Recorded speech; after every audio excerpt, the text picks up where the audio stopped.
Hello and welcome back to the channel. Well, this time around we are going to be looking at compound grinding, which is a thing that I do to a lot of my chef knives. I'll talk a little bit about it as we go, but also describe what I'm doing on the screen. And right now I am getting a thin full flat grind on my blade. This blade is heat treated. It's been heat treated at full thickness, which was about 110 thousandths, before grinding any bevels, and then I surface grind the decarb off the surface, give it a rockwell test, and then rough grind a full flat grind on to the blade before then proceeding with hollowing out above it in what's termed an S grind or hollow grind or a compound grind, depending on who you talk to about it. You can see right now I'm still working on that flat grind. Now I'm working on the front of my bolsters. I just kind of grind them in freehand. I don't use a small wheel attachment or anything like that. I treat them more like big tall plunge cuts. And I make sure they're about the same radius and they are even with each other when viewed from the spine and from below the heel. And also that they have a slight slope back that's going to feel good later on when you're actually using the knife in a pinch grip. You can see at this point I'm just kind of working back and forth. I think I'm at 120 grit now. Just grinding the lower third of the bevel to 120 grit in preparation for switching to the hollow grinding process. Now I'm putting 120 grit on the fronts of my bolsters, and also on what will be the almost what you would call the ricasso. It's an unhollow ground area in front of the bolster. And I'm checking the work with a micrometer as I go to see where the edge thickness is at. And when I'm good, then I switch to the next step. So with my full flat grind established, I get a nice new Sharpie pen and a stack of shims. In this case, 2 1/8 inch shims are going to be good for this knife.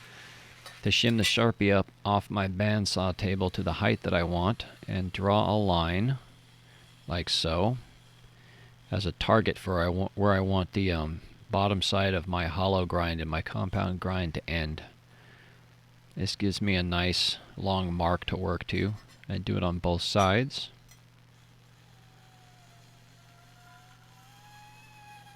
It's important to move that blade slowly and smoothly past the marker so you don't get any dips or waves. And then it's a little bit above the frame, unfortunately, but I'm just marking it on both sides to where I want the grind to terminate. So I'll just have them to refer to later, and then I'll be able to do it pretty even just looking at the marks. There's blade number 2. It's getting ground to the same height. Now this is about a 1/2 inch here. I'm using those 2 1/8 inch shims. Sometimes I'll do it a little lower or higher depending on the height of the blade or projected use, but I generally find that about a 1/2 inch or about a little less than a quarter of the blade height is a good starting point. I've done some testing with how it affects food release at different heights, and I kind of like where this height is at. And that really is the main point of this for me, is improving food release, but it also creates less drag when cutting, and it also lightens the blade up. So I think it's worth doing. I think it makes generally a better knife where it does make sense. Now these are ready to hollow. Right now I am taking my flat platen off. It's got a couple screws in the back there. And this is a grinder that's just a shop-made fabricated grinder. 3 horsepower, 2x72. It's been a good machine, but I have really put a lot of work in through this machine, so it's kind of been rode hard. Now here's a platen that I'm going to screw on. This is a curved platen which approximates the hollow grind that you would get from a 30-inch wheel. And I just made this out of bent up 2-inch wide by 1/4 inch thick mild steel. Freehand bent it with a rounding hammer to match a radius, and then ground it in even smoother from there. That just goes right on there, and now we're ready to hollow grind. Now you can see I'm looking over the top of the grinder, and I'm looking at the back side of the blade, i.e. the side that's being ground on, as it's coming off of the edge of the belt and going onto the edge of the belt. And this allows me to see exactly where I am grinding. And that is very important to be able to control the shape and location of a grind like this. You can see there that I'm grinding a path down the middle of the blade first. I look at the left side of the platen when I'm grinding out toward the tip here. And as I grind back toward the heel, I'll start looking at the right side of the platen. So I gotta have good strong lights at both sides pointing back toward me so I can see exactly what's going on. I always tell students, think of the grinder as a crayon. You've marked the lines out that you want to color inside of, and now your only job is to stay inside the lines. It's basically a kindergarten concept crossed with a fair amount of muscle memory.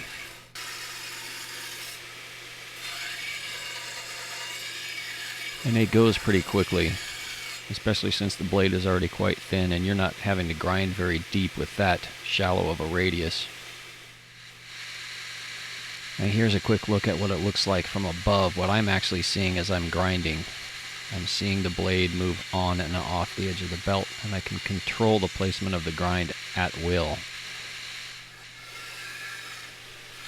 That's a great trick too for shaping whatever plunge cut shape you might want. Your quote-unquote swept plunges or whatever.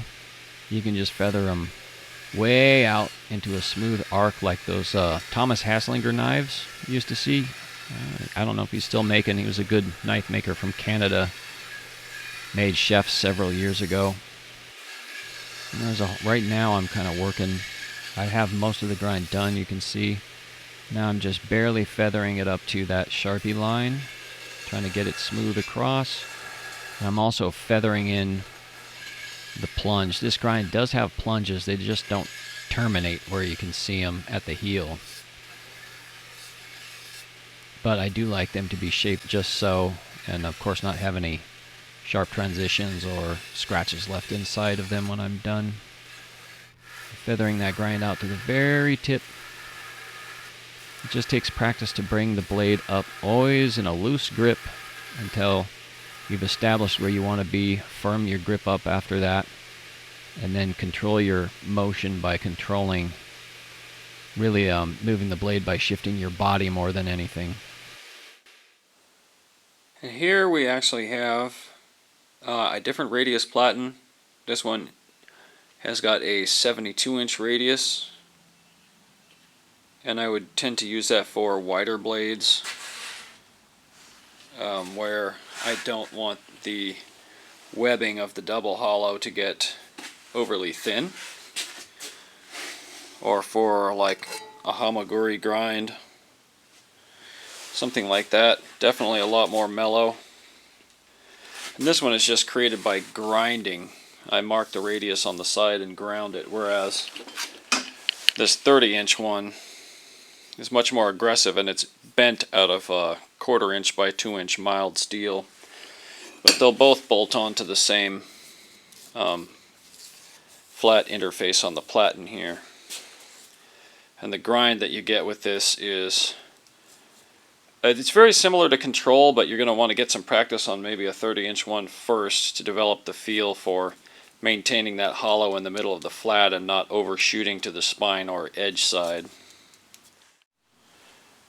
Here is a knife that I'm in the middle of rough grinding. Well, I'm almost done rough grinding, but now that I'm approaching the planned shoulder of my compound grind, I will be switching to a sharp 120 grit belt so that I don't overshoot the line with heavy scratches like one of these 36s will tend to do. The shallower the angle from the greater the platen radius, the more focus it takes to feather right into that line without overshooting. And this, it definitely lightens the blade. But like I say, it's much more shallow, so it leaves a pretty good web still, especially on, this is almost a 3-inch wide blade, so definitely was necessary not to use the 30 on this because it might have just blown right through. Okay, let's go over this real quick. I've got a roughly compound or S-ground blade here.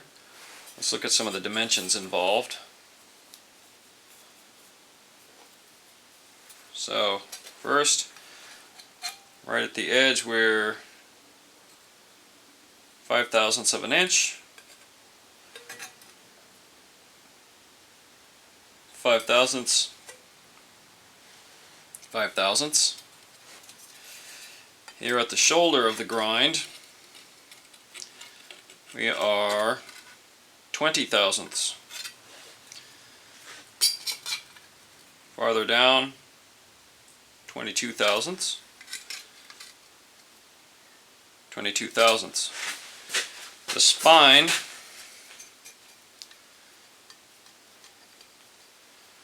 up here near the bolster, that's 111 thou. Down here, 105 thou. Down here, still pretty thick, 100 thou. So not a lot of distal taper, but the blade still feels very light because of the amount of material removed by the grind here. So it's not overly flexy, it's just a little flexy, and yet feels very lively in the hand.